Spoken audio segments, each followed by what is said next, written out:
Name is Dr. Jacqueline Mwerimugashehe, and I'm the Mission Development Officer for the Daughters of Charity. It's a faith-based organization that's based here in Langata, just next to Ruby's petrol station. That's where our regional office is. I oversee the coordination of 7 projects. The Daughters of Charity have 7 projects spread out within different locations in Kenya. So I sit at the regional office, and my duties include program planning, design, implementation, so helping the projects to come up with their proposals, their work plans, their budgets. I also am involved in monitoring and evaluation. So, for example, today I have come to visit one of the projects here, and this is one of the projects, the St. John's project, which is a women empowerment project. And then I also work with, I liaise with the donors, I work with funding partners to solicit for funds and to get information, look for opportunities to get funding, because we serve the very poor, the marginalized, the underserved, you know, the very poor in the community. So our need is always greater than the resources that we have available. So that's what I also do. And so I work within Kenya, and also I liaise with the regional office in Ireland. Able to assist the women not only in terms of meeting their needs, because when they come to us, they're usually very desperate. They need immediate help.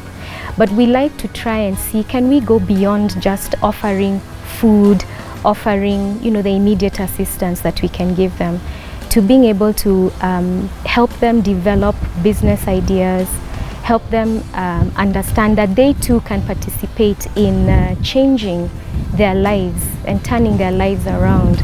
And so the Women Empowerment Program is one of the programs that has really captured my heart. I'm still relatively new, less than a year old, but I'm learning so much. And as much as I'm the coordinator, I think I'm also learning a lot. Women have been very resilient in this landscape in Kenya. They've gone through so many different problems, social problems, financial problems, and a lot of them start within the family setup. So this particular project at St. John's, it's the Women Empowerment, where we have students enrolling in this program. They come and they gain skills, vocational skills, including dressmaking, tailoring, knitting. And then we also have another program where we enroll some of the alumni, where they go on and they learn entrepreneurship skills, and they're able to then use that training to start a business. And I think for me, that's what puts a smile on my face. I'm Aidin Kanini Mbaka, the program coordinator and the vocational instructor, St. John Women's Program, that is facilitated by the Daughters of Charity of St. Vincent de Paul. Usually deal with women, most of them who are pillars or the people living with HIV. We also deal with the vulnerable women from Kibera slums, Gataka, Rongai, and also areas within Karen. And in that case, we usually consider mostly the single women who have children and they don't have husbands to take care of. And we still consider the issue of the eligibility, or are you interested in the vocational trainings? Because in that field, we have 2 things that we consider. We do the vocational trainings, that is the dressmaking and knitting and tailoring. And we also do the home-based skills, that is the issue of preparing liquid wash-up soap, the Star Soft, jig, and maybe kind of the peanut butters. That is what we do. And that is in St. John. We are still established in Gataka, whereby we form the groups. And in the group, that is where now we have the empowerment programs, whereby we form the groups, train them on how to save their money, how to put up small businesses, that is the entrepreneurship. And we target women from Bangladesh near Rongai, is a slum there. We also target women from Kware and Gataka, respectively. During the intake in St. John, we usually maybe advertise through the groups that I myself am in, especially the CWA. That's where now I get the students from. I usually get them, maybe we have the house helps, who usually come, and they are, because the program is fully funded, so we don't have anything for them to pay. They just need time from the employers. We still use the past students. Like now, those who will be finishing this year, they also recruit others. They'll bring in others. We still consider when we're going outside for the field work, we also get some of them who we feel that they have that energy, because we also consider the issue of the energy, as in there are those who are sick and they may not be at a position of doing the sewing, or maybe coming in the morning and going back in the evening. It started in the year 2008, and that time it started at the Daughters of Charity, that's Dream Center. And then I myself, I joined in 2011, whereby I just joined as an instructor. That time we were just doing the program in sewing, that is dressmaking and knitting only. It took only 2 years for the students. They would do the exam at the end of each year, the national exam. And then after that, in 2017, we decided to change the program to now the empowerment program, whereby we included the issue of the business programs and the entrepreneurship. And in the groups, we usually do the trainings, and after the trainings, we give the revolving funds, whereby they start their small businesses, and then they refund that money monthly without any interest. This time when it started, it was the issue of women, the vulnerable women, whereby they could go to the office to seek for assistance, in most cases for food assistance. And so there was need to think of what can sustain the women from coming now to borrow every time. It's just the issue of being over-dependent. So in that case, we decided to just have the training whereby you come, get the skills, and then we would provide with a sewing machine. For the sewing machine, when you go with it, you now change the livelihood. It was, in fact, the main objective was to change the livelihood, whereby they would now not rely on being given, but they also generate something from whatever they get. It has been tough, and especially in 2017, 2018, when we had our internal evaluation, and for the external evaluation, sorry. And then at that time, there was an issue of the sustainability now. And that's why I'm saying we are starting to find a way where we can have a sustainable program, whereby without those people who are coming to fund us, how else can we work with that program? So there was that issue, and in the year 2017, we closed the program from August to the next year, January, whereby we started now the issue of the sustainability. And that now we came up with the issue of the revolving funds. How we start your businesses, and then you refund the money so that that money can be revolved in the next year.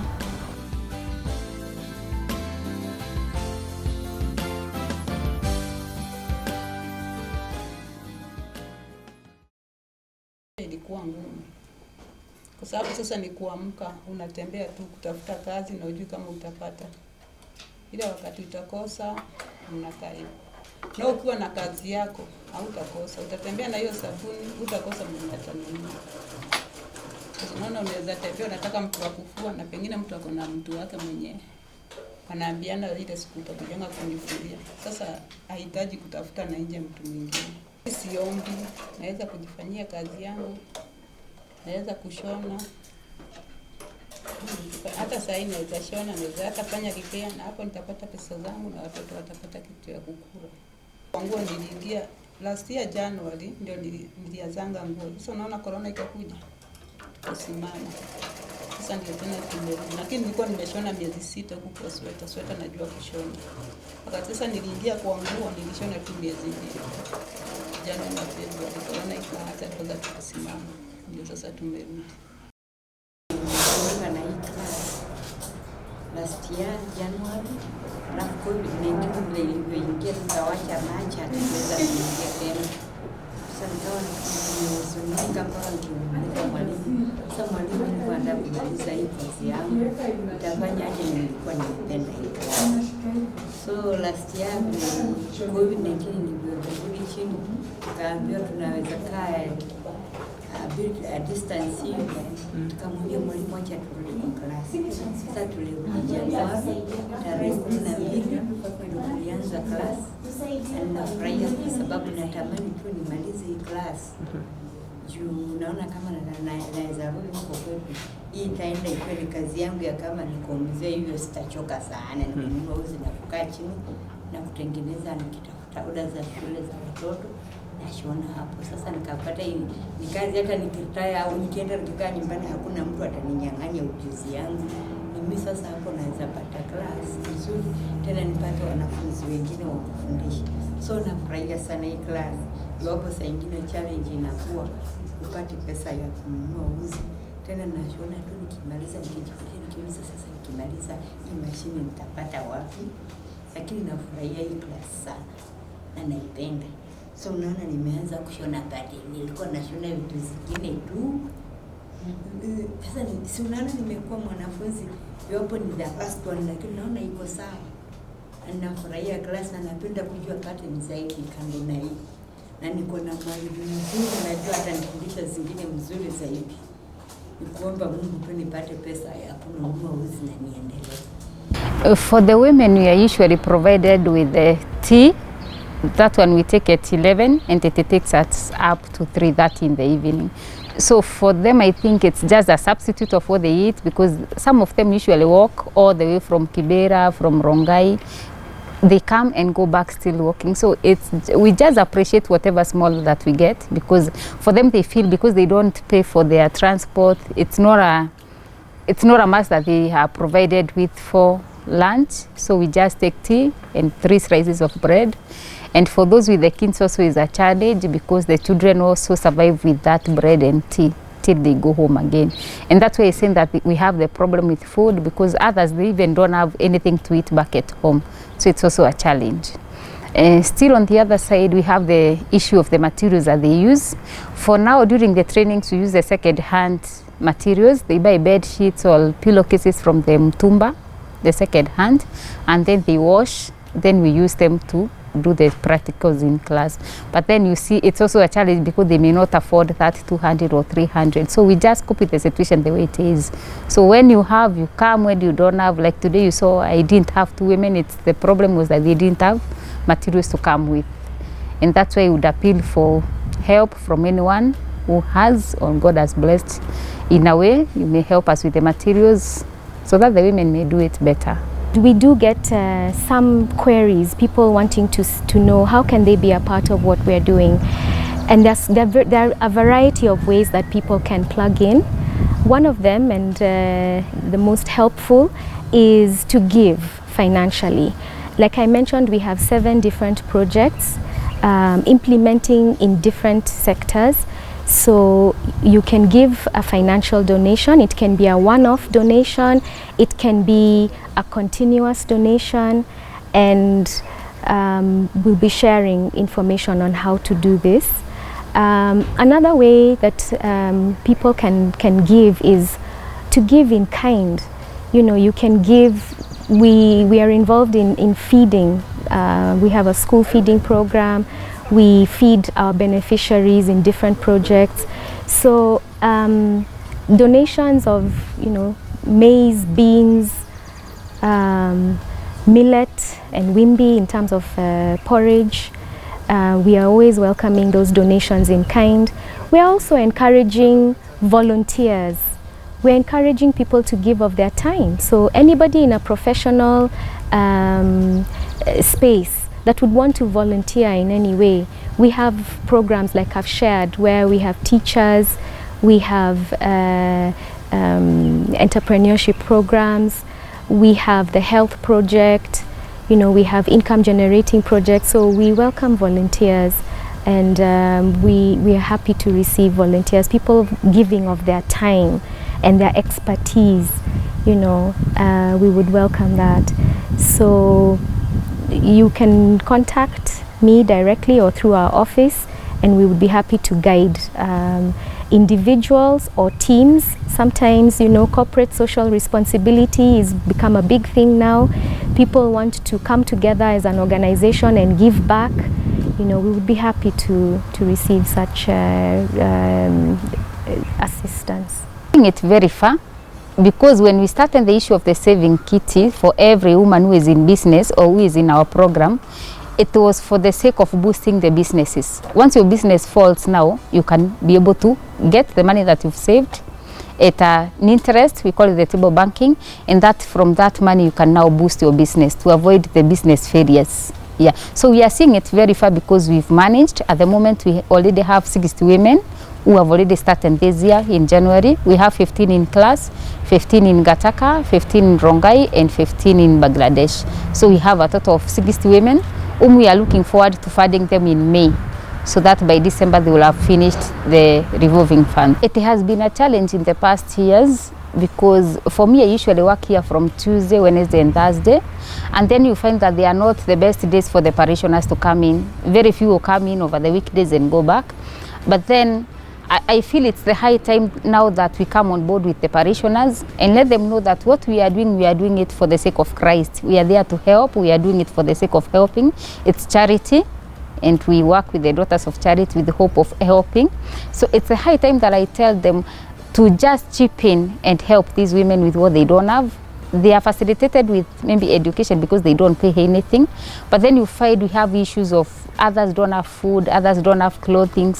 But then many other times that I've knocked the parish priest office for the sake of my women, others come and you find that that person is just like, I don't want to go home because I don't have anything to feed my children with. And so I knock the office and the priest is, what do I do to these women? So they will give me maybe a packet of hunger, maybe sugar, and then that's the way forward. And so I would urge the parishioners that if God has maybe blessed you with anything small, please chip in and help the women and God will bless you. I think to me, it's something that I'm used to telling my women everywhere that I meet them, that there is hope. And there is also life ahead. It's not a must that when you feel that you're just left out, because especially for those people who are single women, they feel that they are left out in the community. They have no one to turn to. But then there is hope that once you get the skills, once you are stable and you empower yourself, you start your business, or else you have your skills and you start your sewing, your home business skills, then you're at a position of improving even the family. You can as well set aside the goals of taking care of your children all alone. It's not a must that you rely on anyone else. So you can rely on yourself and make it in life. I think to those people out there, maybe I say that it's not a must that you all get the opportunity at once. But God's timing is always the best, because I may not be at a position of accommodating all of them. But then I tell them, even out there, there are those people who are very much interested in helping women, but then they don't have a chance like this one. But there's still hope, because it's just a matter of waking up and you start walking. Just walk, because there's also light at the end of the tunnel. So the best thing for women is you just accept yourself, accept the situation you're in. Maybe you're sick, maybe you're desperate in the family, maybe you're not well up. There's also a chance that you can also do it yourself and succeed in life.